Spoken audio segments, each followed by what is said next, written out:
Hey everybody, happy Festool Friday. It's noon, so it must be Festool Live. Ha! Gotcha. Enjoy the best of right now. We got it rocking and rolling. But I want to make a quick announcement. Remember last week I said, hey, go to Instagram. Go to the Instagram on the Festool_USA and Festool Canada for US and Canadian citizens. We are having a giveaway.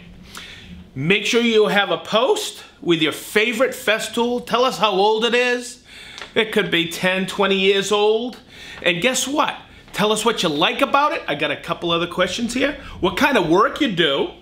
And how has it made your life easier? Make sure you hashtag it. Hashtag Festool Tough. And we got some killer giveaways for you. Some excellent swag bags. We're going to pull 5 people from each. Okay, so enjoy the best of series, and we'll see you next week.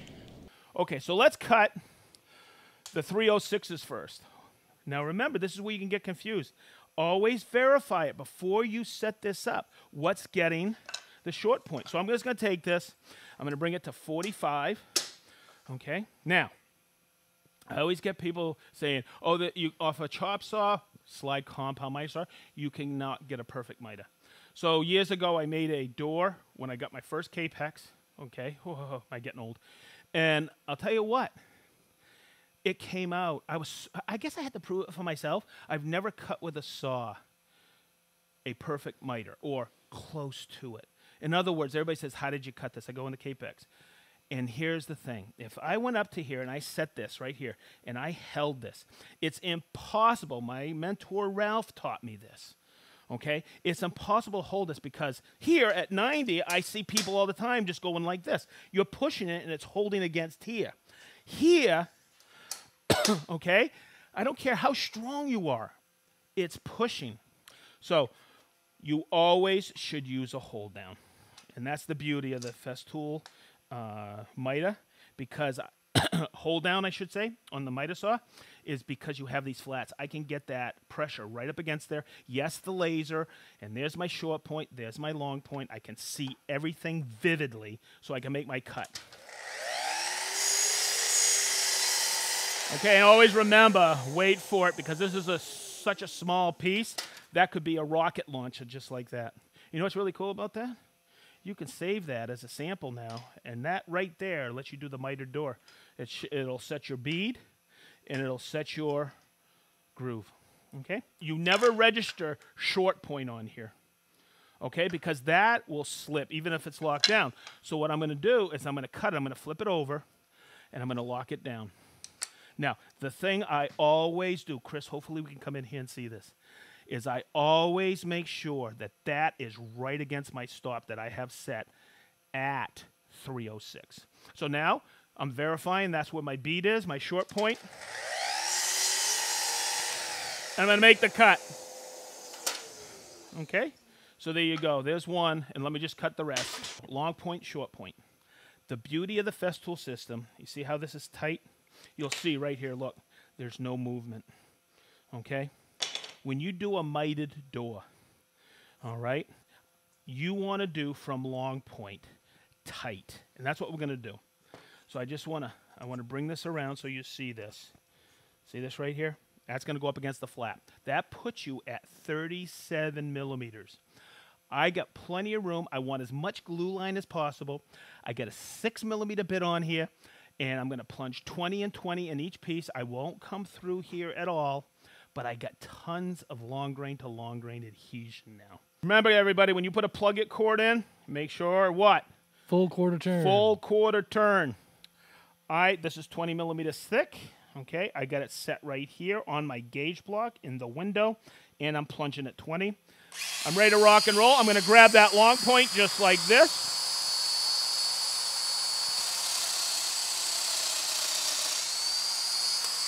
And I'm going to swing it around like this. Whoopsie. Always making sure that I am registered flat on there and plunging at a steady rate. So look how easy this is. You notice with the Vaxis, I don't have to cycle off my tool. I can just keep going. But always making sure I'm up against that long point. All right, Butamus. It's all going to come together. Now, I could take a measurement, but I'm not going to. Because look, I'm always walking it around. What I'm going to do is I'm going to get in the clamping system. And you're going to see how we do this. And look how it just comes right together. No spaces. All right, so that takes care of that. That's the frame for this 5-piece beaded door.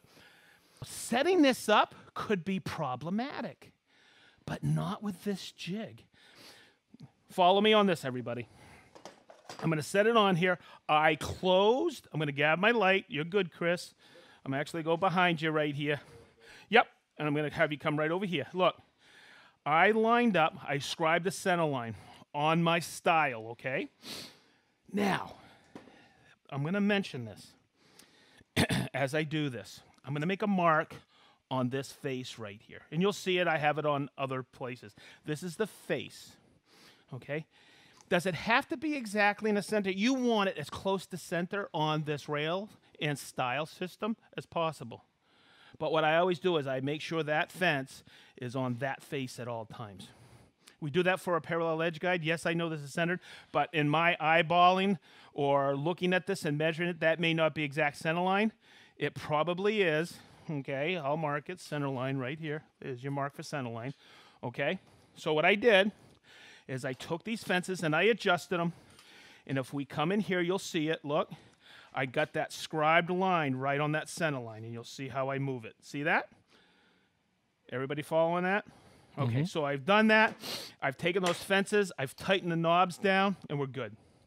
Okay, so I'm going to take this off. So for that top rail, if we look at it, it's 5 inches. I measured here 5 inches from my rail, and what did I do? I made my mark. The middle rail is 6 inches. I did the same thing. And down here, this is a 7-inch bottom rail. Okay? And I made some marks here and here. And we're going to key in on this one. This is the center of my door. This is where my lock set's going to go. Okay? But I need to create this groove. So what I want to do is, in the plans that Greg drew up, we have a 1-inch or 7/8 thing. You see how I scribbled that? 20 millimeters. I scribbled it out. That's 3/4 or almost 7/8. I scribbled it out because that's not where I want to stop. That's where I want to stop my bit. Okay? It's a 20 millimeter bit in there. Check this out. I want to stop it at 10.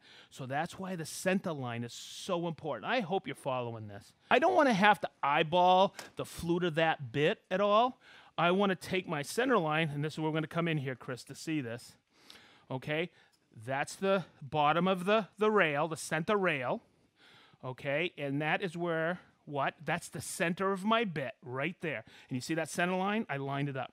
Now, I don't want to leave a light there while I'm routing to stop it there. So what I'm going to do is I'm going to create some stops.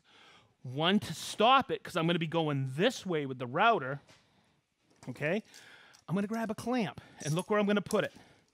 Right here on my style. Okay? So there we go. Got it? Good. Now, over here, I got to take it, and it's the same thing. Look.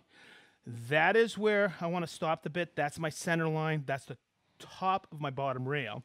I'm going to bring this over, and let's get the line up on there, just so you can see it.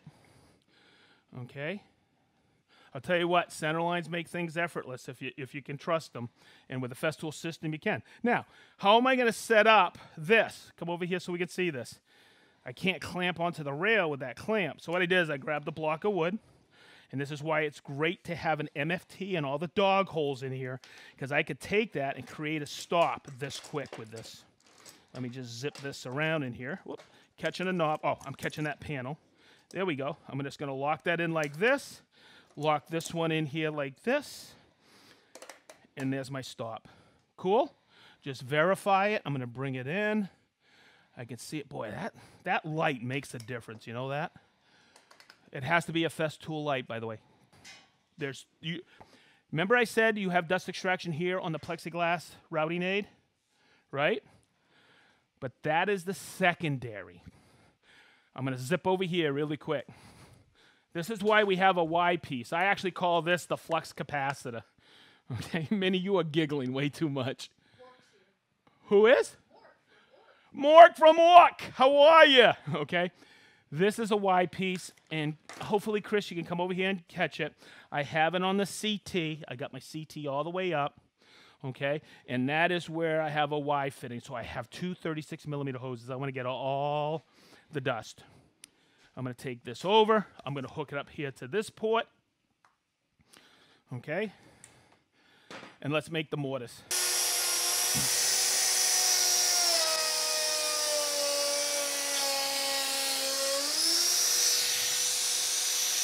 Make sure my hoses are clear.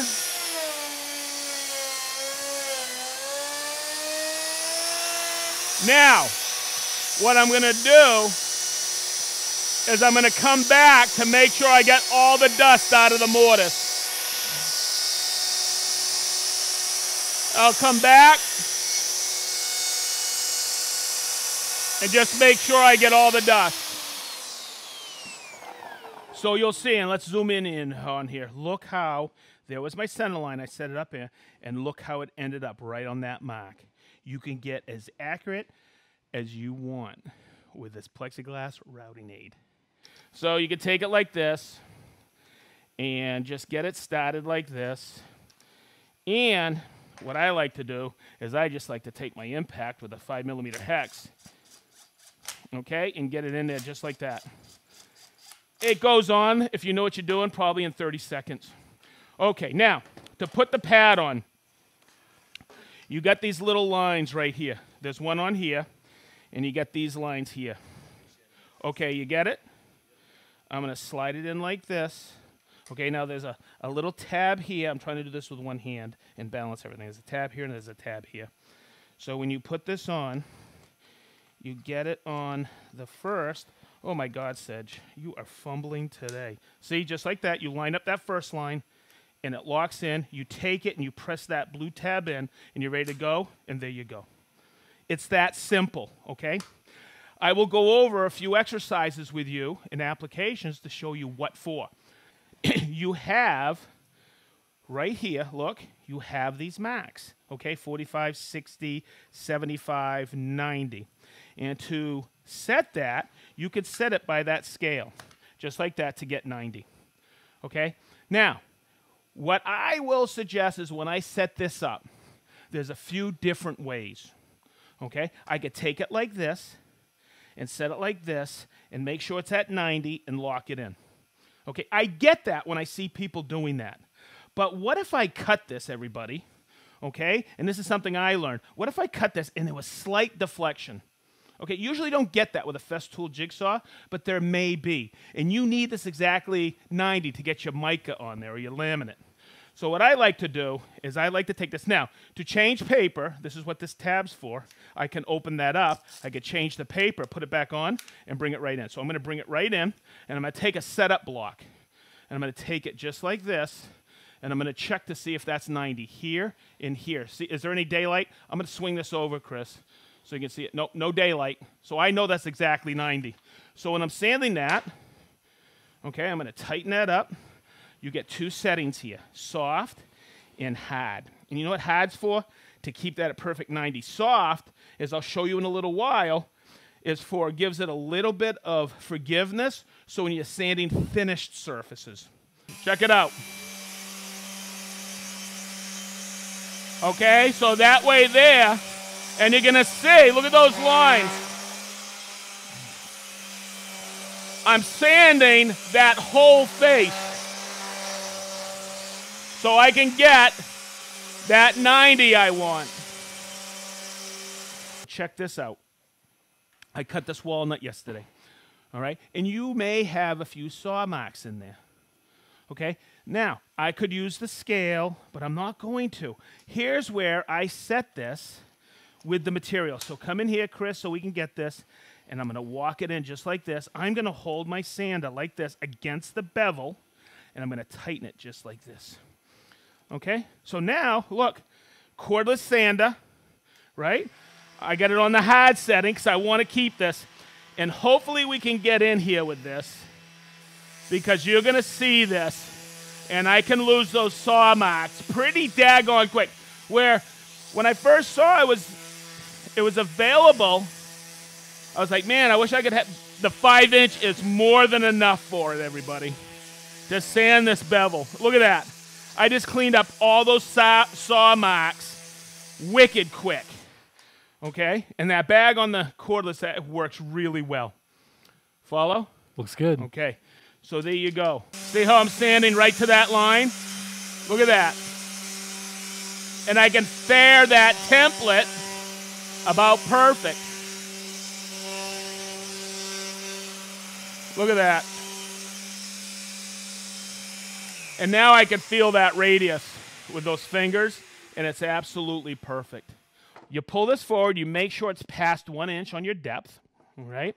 3 things happen when I plunge the saw now, okay? It locks the arbor shaft, okay, down.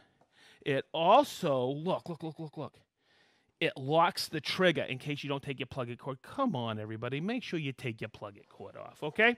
So, Big D, you got this? Yep. Okay. So what I like to do, and like the 55, the 5mm wrench is right there, okay, stored on the side. I just happen to have one right here, okay? I'm going to take this and take it right off like this, okay? It's that simple. If I wasn't talking, I'd have it changed already. Okay, I'm going to take the screw off, the flange nut. Okay, now, when you're ripping big materials, here's a technical thing about the 75 that the 55 doesn't have. Okay, you'll see it in our catalog, and it'll say slip clutch. What the heck is that? There's only one other saw right now that has that in this room, and that's the Capex. You may have encountered this. If you're ripping twisty material and you get binding, even though you have the riving knife, or you hit a nail or an obstruction, guess what? It breaks away from the gear shaft. It's called a slip clutch. What happens is you just eke it out of the wood, and it resets itself. Okay, it's a safety feature, not only to protect the saw's arbors, but also to protect you. It helps prevent it kicking. Okay, just wanted to point that out. So you have your riving knife here, right? I'm going to move it like this. Always be careful when you're changing a blade. I'm going to take that blade off. That's your 36 tooth. And I'm going to put this on just like this. It's that easy. Oh, yeah, that easy. Go figure, right? Okay, got it on there like that. I think I just did a post on this, but if I would have locked, check this out. Hopefully you guys can see this. If I would have locked my board to my MFT like this, guess what would have happened? Check it out. I would have been ripping, and guess what? The motor would have been hitting that clamp. So what I like to do is I like to take these clamps, come up from underneath like this, if I can find the hole, and lock it down so I can rip unimpeded. I don't want to rip a ton of material off of here, but I want to, what I call burying the blade. I want to make sure the blade is in between this piece and here.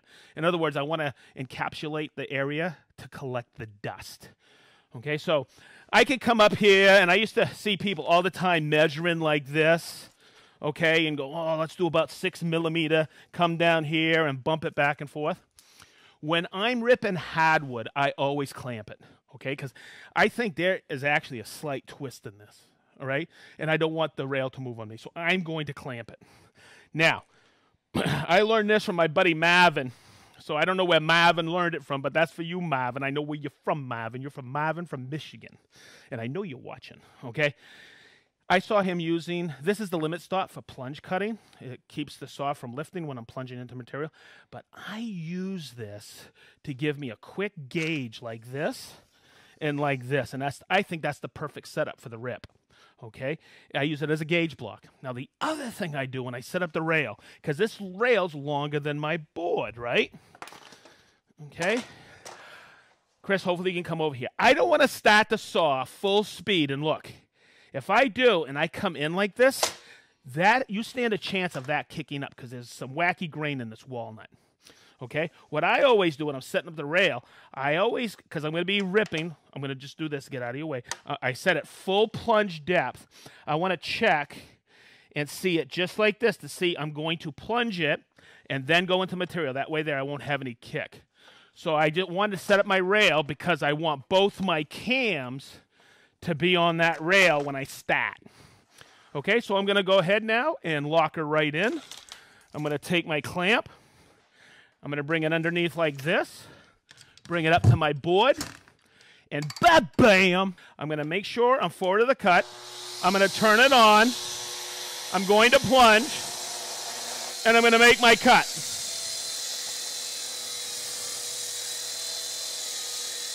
Okay, now, really important. I want you to hear this.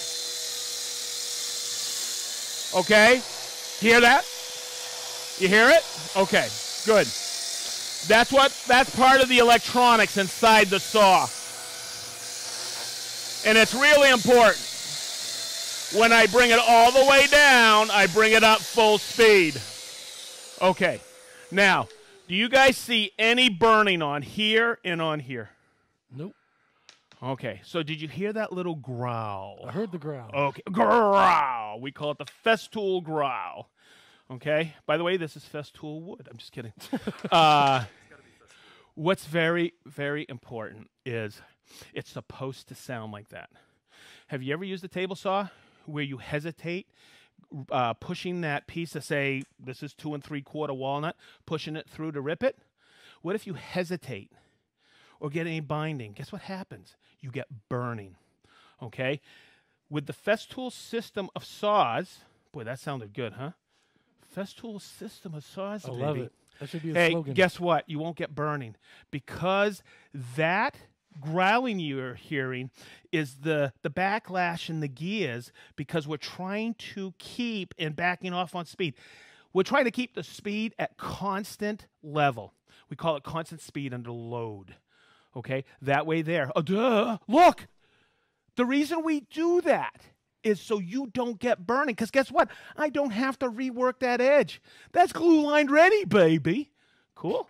Cool. All right. The balance panel. Here's my rail. I got my end stop. So when I punched these out this morning, okay, I put it on here like this to punch out these holes at 58. This is the front of my cabinet. You can see that's where the edge banding is.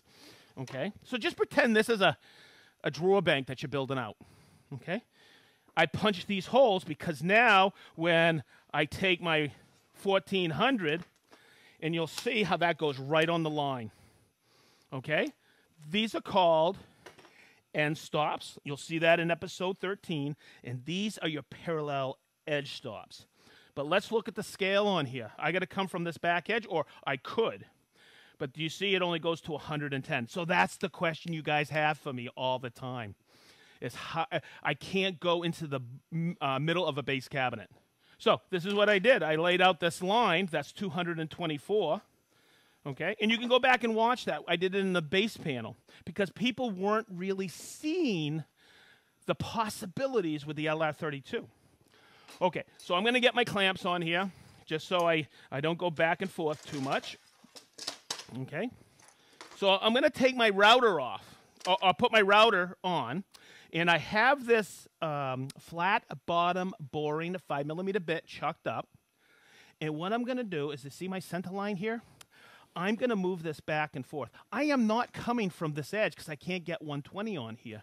So what I'm going to do is I'm going to do a quick line it. I know people who make gauge blocks for this, but I'm going to come over here. Chris, I'm going to step over here because I can get it better this way.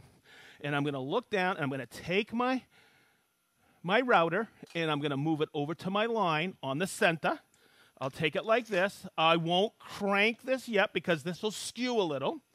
And then I'll take it over here, back here, and I'll bring it down to this line so I can grab that center line. And if you're patient enough, okay, you can get it absolutely perfect. And Garrett and I did last December, okay? And I'll lock it in just like this. It just takes a couple of minutes, a back and forth like this. I know people who've made gauge blocks that are really cool, okay, just for this purpose. All right, I'm going to bring it down here. Whoopsie. And I'm going to see as I go down that it still lines up. And I'm just going to bring it down and eyeball it. Let me see. Let me get my big head in there. Mm-hmm. And I'm going to move it over just a little. Just like this. And you'll see as I do this, and I'm going to come back in here, Chris, I'm going to come over here and punch it, and you'll see this little hole right here, right on center line, okay? So now I'm going to lock it in, So someone at home right now, I bet you're saying, my God, is that a laborious setup? No, it's not. Because you're going to make your own gauge block now. I don't care about any daggone scale on here. This is what I'm going to do. I'm going to capture this like this. I'm going to lock it on. Watch, Chris, come over here so you can see this, everybody. I'm going to bring my stop in here. I'm going to make my own gauge blocks. It's that easy. I'm just going to bring it right over here, put it on this outside rib, and grab it. Now when I do the other 30 of these I got to do in the next couple of weeks or next month, I just ordered a plywood for the center one. Guess what? I have it all set up. And that's how easy it is. I'm going to just verify my depth really quick.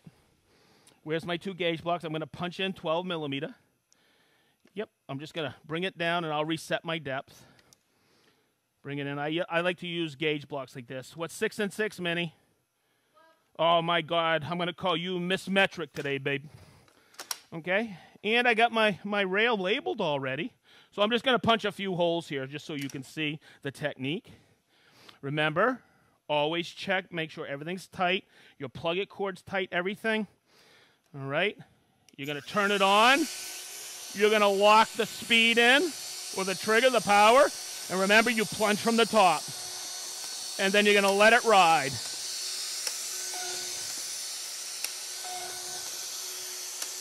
Whoopsie. I'm skipping holes. Sorry. I'm talking too much, as usual. But you'll see it lines up, and it's that easy. And you get a little play in those slides. I always verify it. The other thing I'll tell you, because I'm skipping holes and I shouldn't be, but you'll see, look, see how it's lining right up? I'll come right in. I just came and did it again. I'll come in. Make sure it finds its equilibrium. I have it labeled right here. Okay? Because I'm going to see where to stop. I showed you that in the first episode. Okay? And I'm going to back it off so you can see it. But you see right on center, right in here, and you'll see the holes right there. You're good to go. Cool? So, what lengths of rail are available with the punched out holes? I call this the holy rail. Okay, there's 2. You like that? You'll never be in search of it. Festool's got the holy rail. Okay, so these are 32 millimeters apart, right? Okay, it's expandable. And when I say expandable, you can connect them. Top question, how do I connect them? Now, you can go out and purchase this one. I'm going to get this off to the side as I move everything around.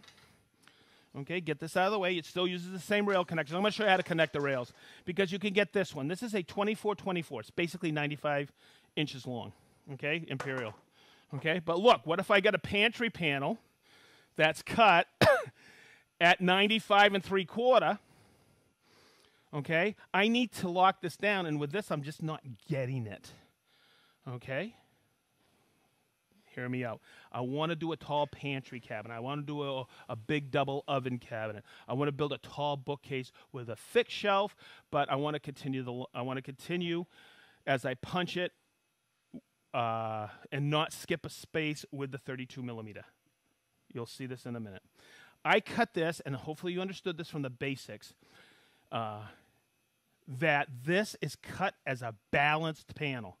In other words, I cut this panel yesterday at 2,432 millimeters. It's divisible by what? 32. So that's why it's balanced. You'll see what I'm talking about in a few minutes as I connect the rails.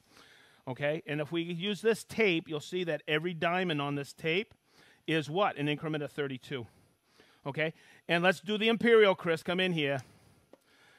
I get this all the time. Hey, listen, you got to square your wood. So we know here in the States you get a 96-inch. So I squared it. I was left with 95 3/4.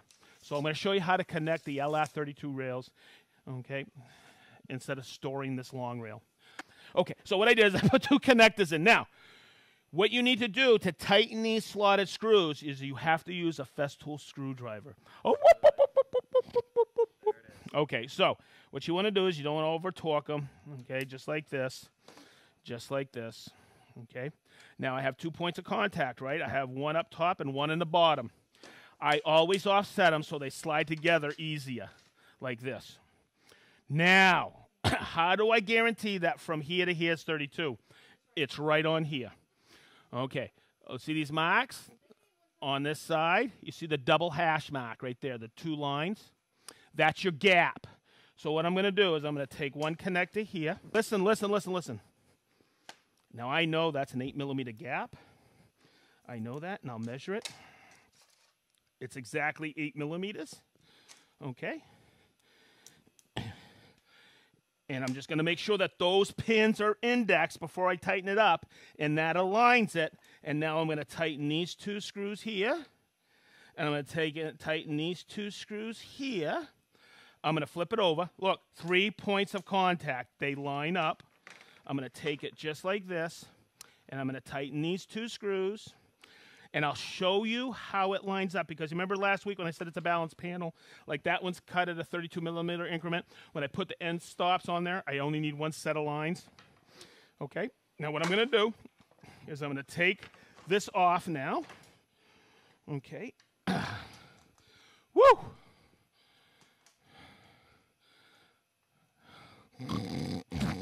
How many threads are in there? Okay. My God, Sedge. Okay, so now let's see if I can really mess this up. I'm going to slide this here like this. I'm going to take one of my end stops. And you see how you have the extra room on here? So it's really nice. I'm going to take my end stop. I'm going to put 16 up and out. I want to do this so the camera can get this. And I'll put this knob in here again. Oh, my God. I need some quick knobs. Okay, and look, I'm going to slide it here. I'm going to grab the other end stop, and I'm going to hit 16 over here, up and out. And I just want you to see this as I do this. I'm going to put it right here. Okay, just like this, and I'm going to tighten it up. And you know what? If this all lined up perfectly, and this is cut at a perfect 32mm, hello? Hey, Mo! Okay, look, I got it tight there, and that nestles right in there, and it's nice and tight. So, Boom, baby. thank you. Okay, so hopefully I covered that clearly enough.